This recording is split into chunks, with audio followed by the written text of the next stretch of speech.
So A, the patient can recall more. B, a higher proportion is incorrectly recalled.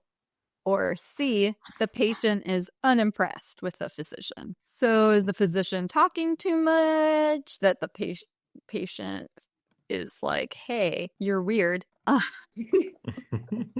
Is the patient getting it wrong? Is the patient able to recall really well? What are we thinking? Well, I feel like if this is a synonym for like how it goes when you're dating someone or when you're meet somebody at a bar and you're hoping to get into the dating scene, you know, like C definitely applies to my years in college. If you swap out physician for young Josh.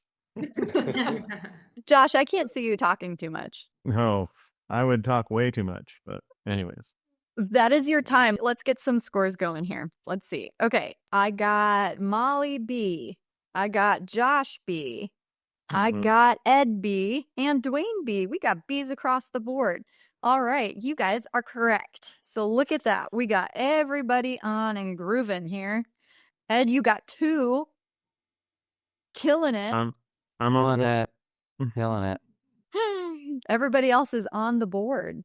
Okay, so this article was kind of interesting. It was all about like enhancing the patient's power. So like, how do you empower a patient to feel as though they got, you know, what they needed out of the visit? They were able to recall the correct information and leave feeling like they know what's going on versus leaving and being confused or leaving and going home and Googling, but essentially giving the patient the power of like their own medical care. I would argue in 1987, no one was going home and Googling by principle, you know. Well, They could open up their Encyclopedia Britannica. there you go. That they just bought from the door-to-door salesman. That's right. All right, let's Saturday stop morning. waiting on the 80s. All right, sorry. Go ahead. So, Dwayne, I want to explain this to you. Back in the day, we had these books, and they're like... I remember that. This wasn't that old. And people used to come to the door and knock, cold call, and be like, hey, I had them when I was a kid. I don't believe it. I promise.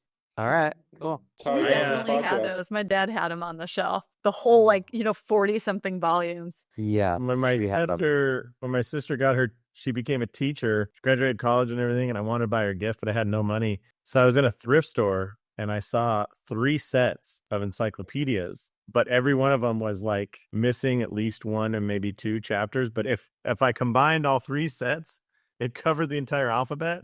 So I bought them all, and I had this huge box. I was like, I got you a gift, you know, and she opened it up. She's like, oh, cool, incomplete encyclopedias. But they're not incomplete when combined, you know? From 1954. Exactly. Ours, to be fair, we are in Oklahoma, so we are about 15 years behind everyone else. So that's probably where we got them still. To your point, Ed, I looked in S and there was no space shuttle. So they were from before this, whatever that would have been 70s or 80s, you know, like. Yeah. Hey, we went to the moon in 1969. No, we were never on the moon. Oh. Okay, that. Wait a second. Going a different direction. Yeah, we're going to go into research about the shape of the Earth here in a second. It's at A, sphere, or B, you're an idiot. I mean, flat. Oh, sorry. Yep. I'd love to dive into that, but there is just not enough time in the day. All right, we'll do it a different day. Next week. All right. If that wins, we go that next week. Donates to the Flat Earth Society. Okay. Yep. Well, this is your brain break intermission here. We got Ed's leading the pack with 2, and then we got Incredible. Everybody else with 1. So at least we got everybody on the board, which sometimes when I'm writing these questions, I question what the answer is. So you guys are doing great. Awesome. How are you doing, Molly? You're kind of quiet, but I want to make sure I'm good. enjoying yourself. Yeah, I'm good. I'm tuned in. She's got her espresso martini or something keeping her awake over there. Nice. Yeah. You know me. Imagine a practice where patient engagement is seamless and unified. With trust-driven care, connect with patients across text, email, social media, and Google Business Chat, all on autopilot. Empower your team to step in effortlessly and engage in real time from anywhere. Say goodbye to multiple software and hello to a simplified practice and life. Trust-driven care is the all-in-one solution to save time, boost revenue, and build patient loyalty. Book your demo today and watch your schedule start to fill up.